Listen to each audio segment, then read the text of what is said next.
Vemos cómo la señal va subiendo o bajando.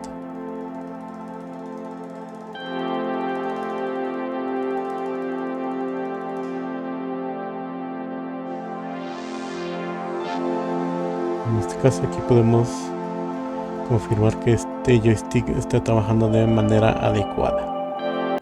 Saludos. En este video vamos a platicar un poco sobre los joysticks analógicos de nuestros controles.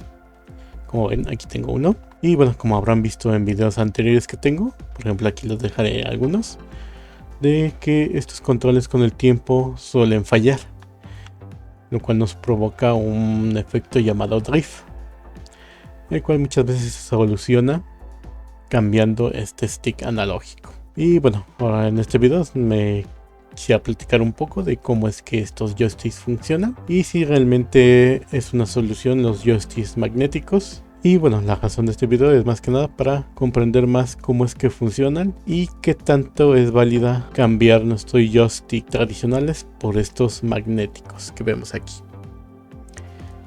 Y bueno, para empezar vamos a hablar un poco de cómo es que funcionan y qué son realmente.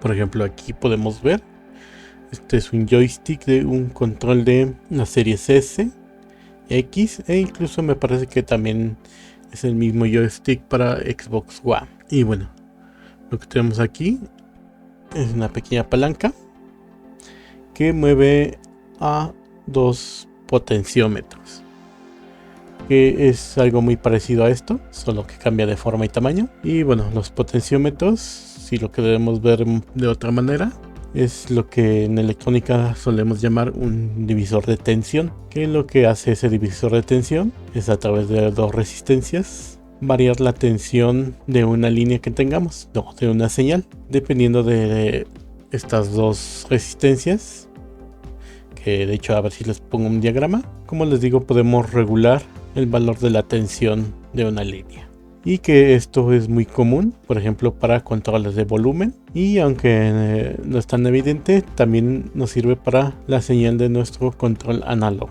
ya que al final lo que hace estos potenciómetros es regular la tensión que nos llega. Aquí tengo conectado un análogo de un control de Xbox, aquí un potenciómetro de los que suelo usar cuando una bocina no podemos regular bien el sonido. Bueno, aquí lo voy a alimentar con mi fuente a 5 voltios y como vemos hace la misma función. De hecho, voy a apagar un poco la luz para que se vea mejor. Y bueno, aquí podemos ver cómo se encienden ambos LEDs. Aquí en este potenciómetro voy a regular hasta que quede apagado. Y lo voy a volver a subir para que quede totalmente iluminado, como vemos ahí. Y como les digo, es un divisor de tensión, pero también lo conocemos en esta forma como un potenciómetro, que como ven regulamos la tensión de una línea. En el caso del joystick es el mismo caso, lo que hace es regular la tensión de una línea y el resultado de eso lo interpreta el microcontrolador de nuestro control. Por ejemplo, aquí vemos que al contrario de aquí tenemos una posición media donde nos entrega una determinada tensión. Por ejemplo, aquí podemos decir que el potenciómetro está centrado, pero porque tiene un voltaje estable. De hecho, lo podemos medir.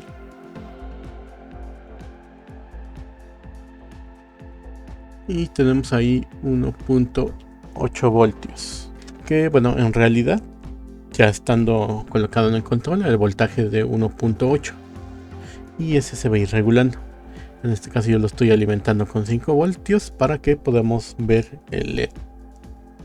Ahora muy bien, si manipulamos el potenciómetro podemos ver que podemos bajar la intensidad o subirla completamente. Y es precisamente ese cambio el que da la señal a nuestro microcontrolador y así puede interpretar si nos estamos moviendo o no. Y como ven, cuando soltamos regresa a una posición media, que podemos decir que es la posición 0. ya sea que manipulemos hacia la derecha o hacia la izquierda, el voltaje irá cambiando. Al igual que sucede con un potenciómetro regular, que es el que usamos para los controles de volumen.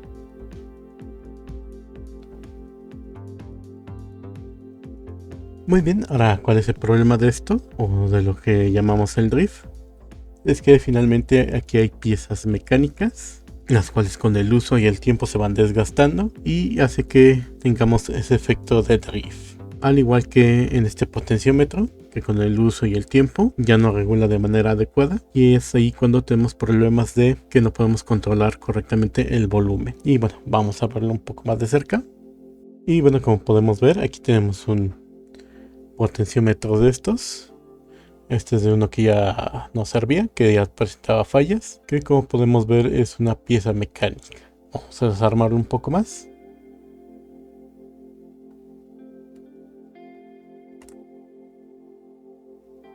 Aquí encontramos una serie de peines, que son los que entran en contacto con esta pista de carbón que está dentro de nuestro potenciómetro.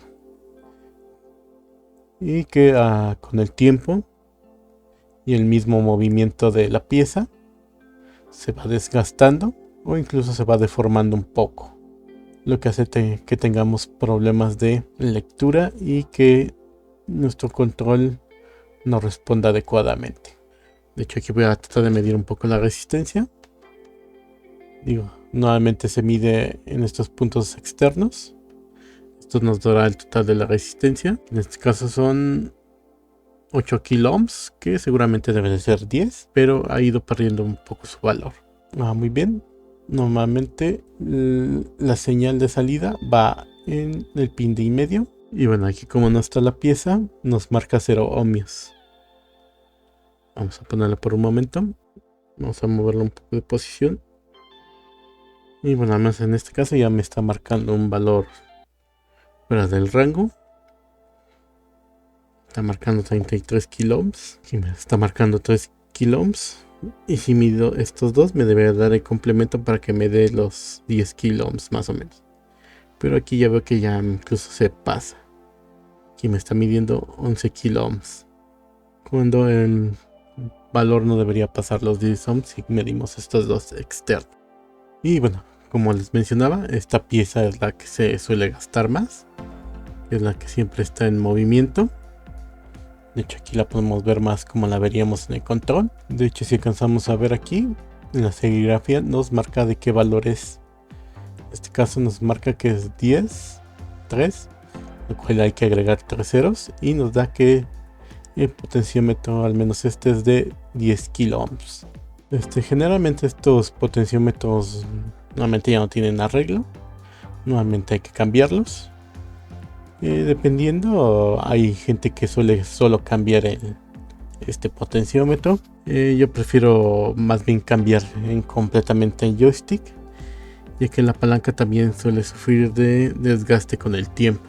Y bueno, y eso sería al menos con estos joysticks tradicionales, que llevan una pieza mecánica que, como les comentaba, es un potenciómetro, el cual es un divisor de tensión. De acuerdo a la señal que mande hacia nuestro controlador, será la posición que tenga nuestro joystick en pantalla.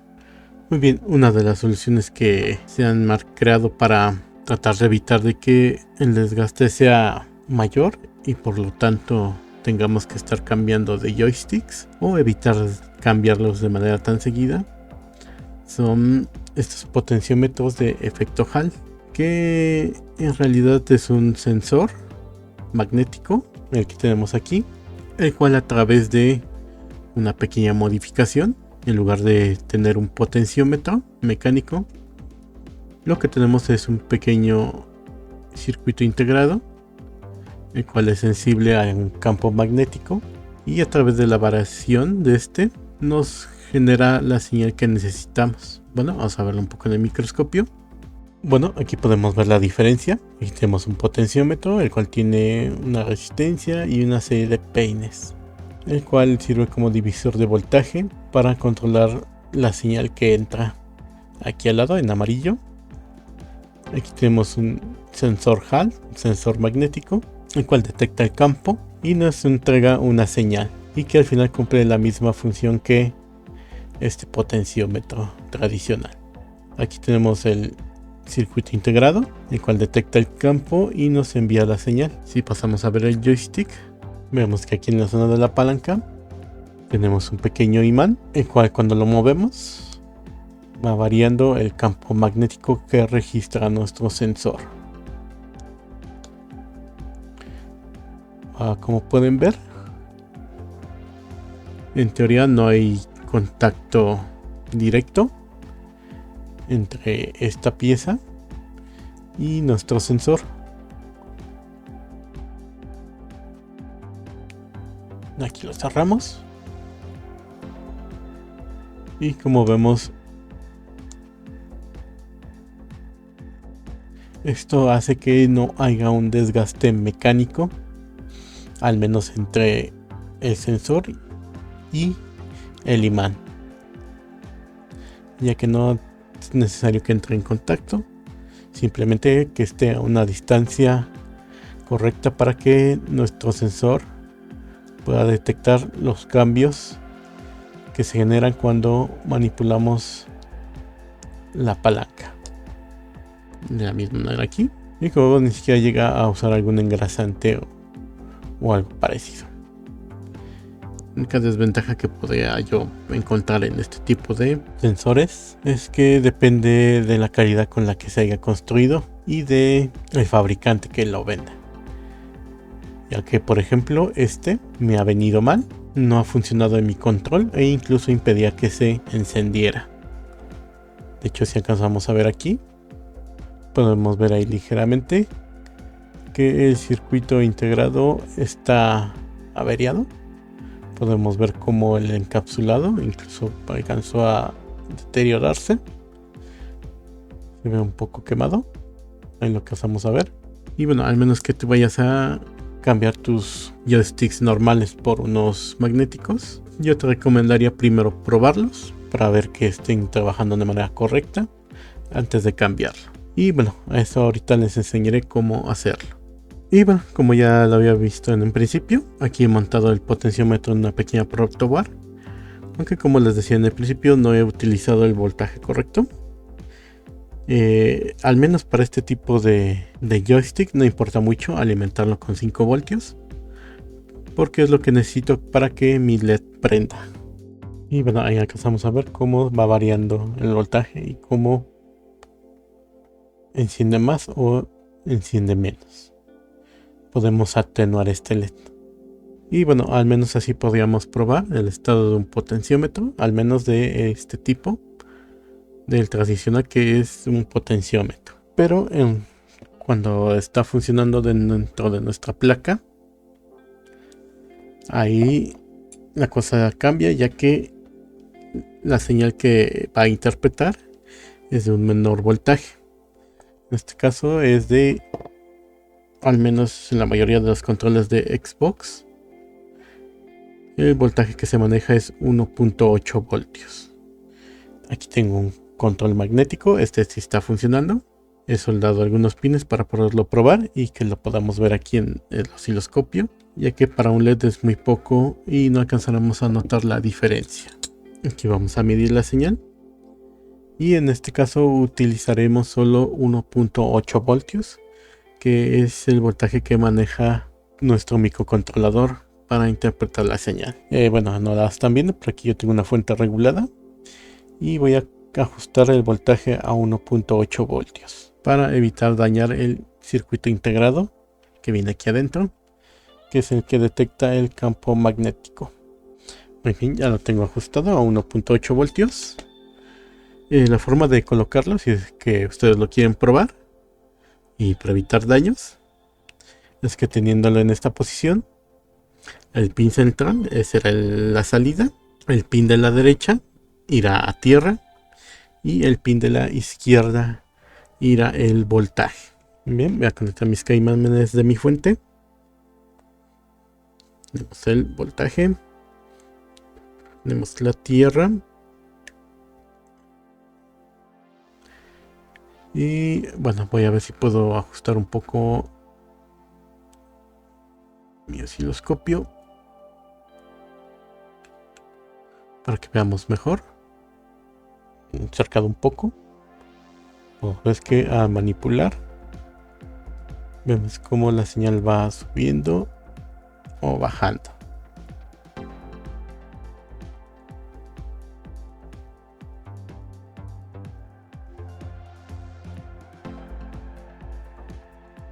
En este caso aquí podemos confirmar que este joystick está trabajando de manera adecuada.